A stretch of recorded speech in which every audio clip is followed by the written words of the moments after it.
Ir mes judinome žemę. Jonas Vileišis.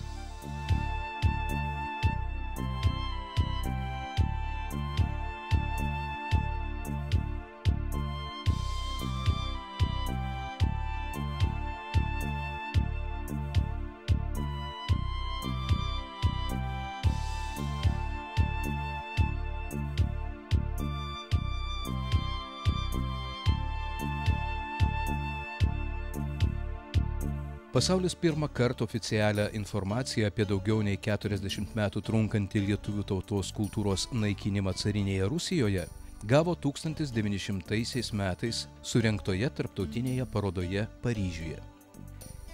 Į kovą dėl lietuvių spaudos laisvės dar studijų metais įsitraukęs Jonas Vileišis parengė parodai medžiagą apie lietuvių spaudos draudimą, jos nelegalų leidimą už Rusijos imperijos ribų, platinimą Lietuvoje ir carinės reakcijos persekiojimus. Šioje parodoje buvo atidarytas lietuvių kambarys, pirkia, kurioje buvo vaizduojamos piršlybos, motina, duktė, kiti veikėjai aprengti Sodžiaus kostiumais. Atskirose vitrinose buvo rodomi Sodžiaus meno darbai, audiniai. Jis irgi yra organinio darbo šalininkas, bet jo siekiai galbūt yra amžiaus, antra vertus aplinka, reiškia, yra truputį toliau orientuoti. Pirmiausiai, reiškia, orientuoti į tuos reikalavimus.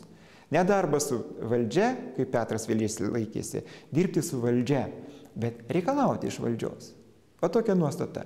Ir čia matom 3, sakykim, 4 galbūt, reiškia, žmonės varpininkų aplinkoje, kurie jau pradeda judinti vandenius į kitą pusę, skirtingai nuo Jablonskio Jono, nuo Kudirkos, nuo tos, sakykim, netgi Lozoraičio. Į kurią pusę? Ta prasme, kad reikia pradėti, reiškia, daugiau veikti, daugiau daryti.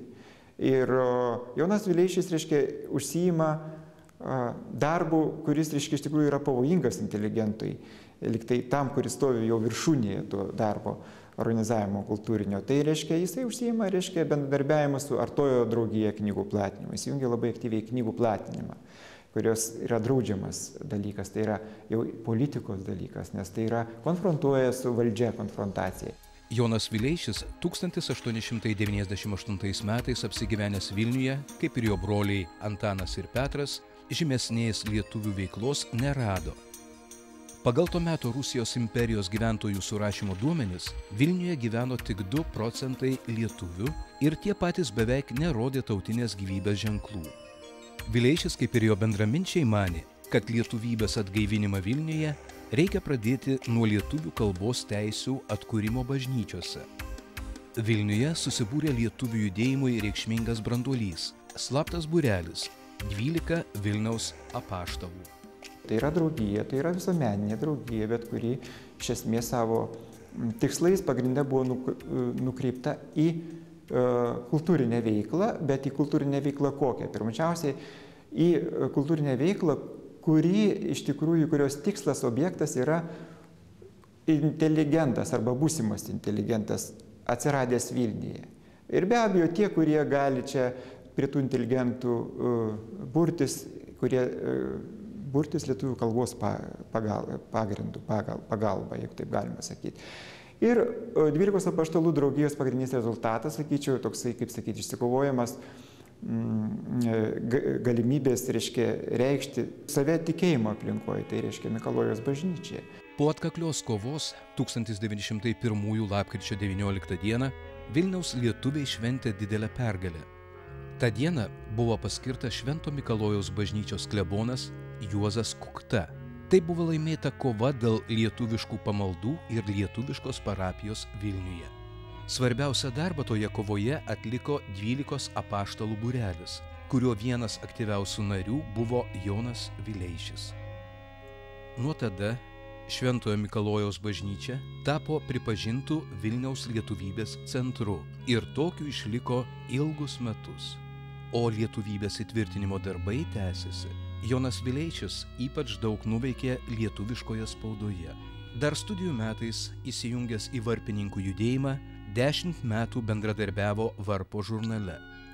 Po Vinco Kudirkos mirties ne tik rūpinosi Varpo žurnalu, buvo vienas jo vadovų. Jonas Vileišis siekė suvienyti varpininkų jėgas ir paversti politinę partiją. Jis matė, kad varpininkams reikia stiprios organizacinės struktūros ir aiškios programos. Jonas Vileišis buvo vienas iš Lietuvos demokratų partijos kūrėjų, jos organizatorių, programos rengėjų. 98-99 metais matom, kad tai yra metų paskutiniai Kudirkos gyvavimo metų, varpe atsiranda dar vienas pastovus šalia Tėvynės varpų ciklai aiškinimo, kur Lietuva randasi. Kas tų ciklų autorius? Reiškia idėjų generuotojas Jonas Vileišis. Vadinasi, šiaurės pastogės, tai reiškia šiaurė, tai Peterburgas. Ir ten reiškia žvilgsnis apie ką. Aišku, pirmiausia, jis irgi jau čia, kaip sakiau, organinis darbas pas jį, reiškia, yra jau toj dvasioj, ne tik, bet ir puikiai matantis, ką turi daryti, vertina kokia Lietuvos būvis, ekonominis būvis, statistika, kokia svarbi, norint suvokti, reiškia, savo būvį, tie aiškinimai yra. Bet kita vertus, santykiai, tarptautų idėjos, demokratijos idėjos samprata. Šiaurės pastogės arba po to randasi jau dar vienas ciklas, reiškia, varpe, kuriame aiškinama pozicija dėl 1901-1902 metų politinio jau srovių susisluoksniavimo tautiniam sąjūdį. Ir jis iš karto eina į ką? Eina į ką? Į diskusiją su Povilu Višinskiu, su Vladu Sirutavičium, o ar reikalinga kokia nors politinė organizacija ir kokia ta politinė organizacija turi idėją, turi gyventi.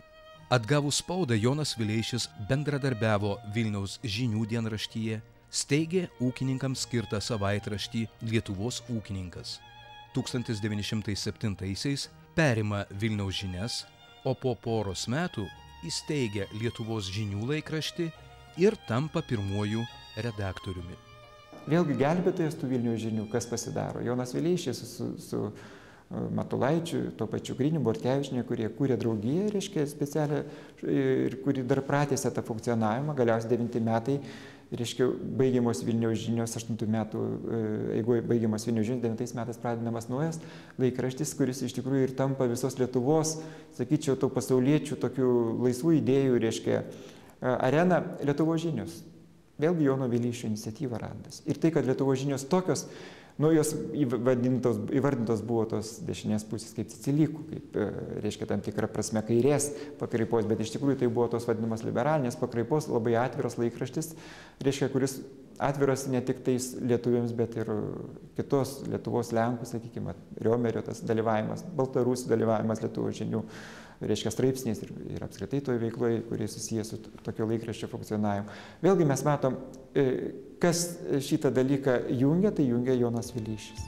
Kaip matyti iš Lietuvos žinių publikacijų, leidėjai stengiasi atsižvelgti į įvairių visuomenės sluoksnių poreikius. Lietuvos žinioms rūpėjo patenkinti ir suvienyti visi tie žmonės, kurie kovojo už žmogaus teisę kuo plačiau pasireikšti visuomenės gyvenime, už jo laisvę ir gerovę. Per visą Lietuvos žinių amžių Vileišis buvo artimiausias globėjas, bendradarbis, vertingą savo publicistiką dienraštį jis darė įdomesnį. Jonas Vileišis buvo vienas produktyviausių 20-ojo amžiaus pradžios lietuvių politinės minties brandintojų.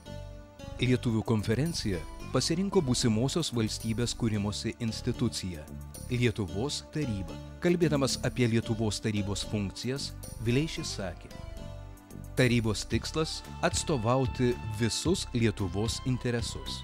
Jo to juodraštinio varianto pagrindiniai punktai beveik, ne žodį žodin, bet ateidėja, tai praėjo jo siūlymas. Siūlymas buvo ir Mykolo Biržiškos, kuris truputį dar bandė derintis prie Smetonos, reiškia, kažkuris, bet irgi nepriklausomybė ten jau nuo Vokietijos akivaizdžiai buvo. Taigi, Jono Vileišio, reiškia, va tie idėjiniai principai, apie kuriuos mes kalbėjome anksčiau, iš esmės, jų nebuvo atsakyta, jisai buvo tų principų žmogus, reiškia, laikėsi ir galiausiai nusvėrė, kad turim tokią formuluotę akto. Ir akto, kuris po to, aišku, virto, kaip sakyti, žodis virto kūnu. Tai iš tikrųjų buvo žodis, bet nuo kurio ir prasidėjo tos Lietuvos konstrukcija. Vileišis, Kairys, Biržiška, Narutavičius sudarė 4 grupę ir tai buvo lemtingas įvykis visam Lietuvos kraštui.